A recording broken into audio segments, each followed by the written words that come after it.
Okay. My name is Thokozile Phiri, and I come from Malawi. Malawi is in the southern part of Africa. I work for a faith-based organization called Malawi Interfaith AIDS Association, and I'm a Here I Am campaign ambassador. The Here I Am campaign is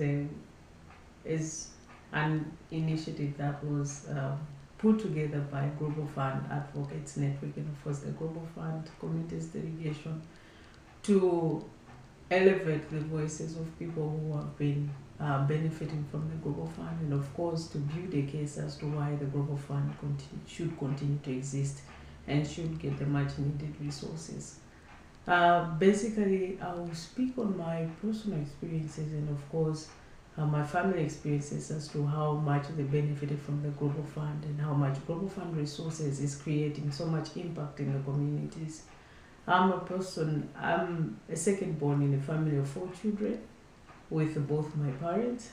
My family has been so much affected by TB and HIV, and I will speak from the year 1989 towards 1990 when my father started getting ill oftenly, and he was in and out of hospital until the year 1997 when he actually was diagnosed HIV positive.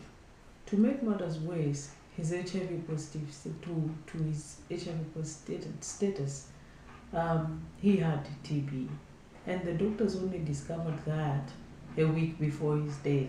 But that was too late to treat his tuberculosis, and treating his tuberculosis meant that TB drugs were available, and of course ARV drugs were available, which did not happen and could not happen in my country at that time. So he passed on.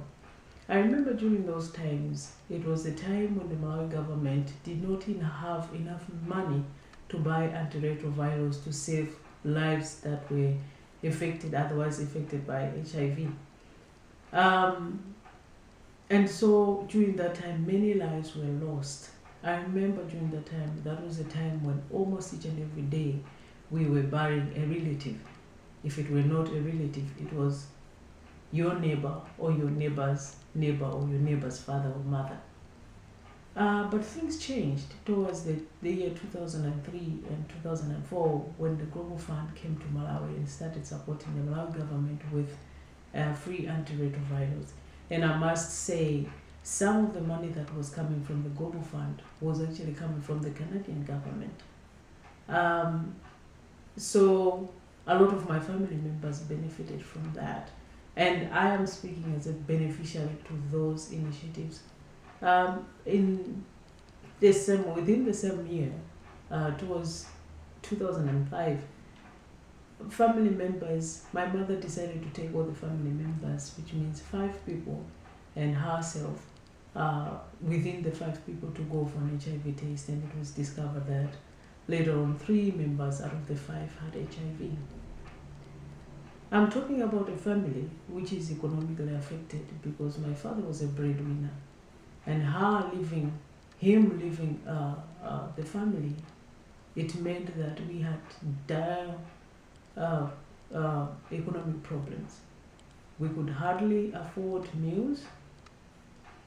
My mother could hardly afford school fees, and anything that you can think about that is involved with money.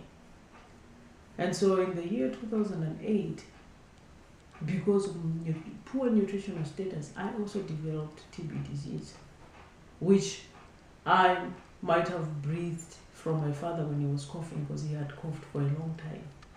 Fortunately enough, it was easy for the doctors to find a TB in me, and they treated it very well, successfully. However, the same year, my younger brother also developed TB disease. My younger brother was HIV positive. It was hard for the doctors to find TB in him. He went back and forth to the hospital, giving samples, sputum collection and everything, but they found TB too late, a month before he died. But that was hard for them to treat TB because the disease had just progressed too far. By the time my brother was dying, he was 16 years old, And you can imagine 16 years old is someone who's really young, and that is when somebody's life has just begun. I'm saying all this so that we all know that there are still challenges, much as a lot has been done on the fight, towards the fight against HIV. But here is TB, which is claiming more lives. And obviously TB is a disease of poverty. And so in the year 2011, my mother also left. I lost my mother to what is expected to be TB, though she was HIV positive, yes indeed. But by the time she was dying, the samples were still at the lab and no results came back. But she had all the signs of TB. This is just to show to you that indeed there are more and many lives that are at risk of tuberculosis. They are benefiting from the Global Fund through antiretrovirals. And thanks to the Canadian government for the effort and sustained commitments towards supporting the Global Fund and all the initiatives that are there to fight poverty, to eradicate suffering from HIV. And here's my story, and I'm saying, I am standing here as a person who has benefited from the Global Fund, from all the initiatives that people have been putting together, and here I am as a Here I Am campaign ambassador.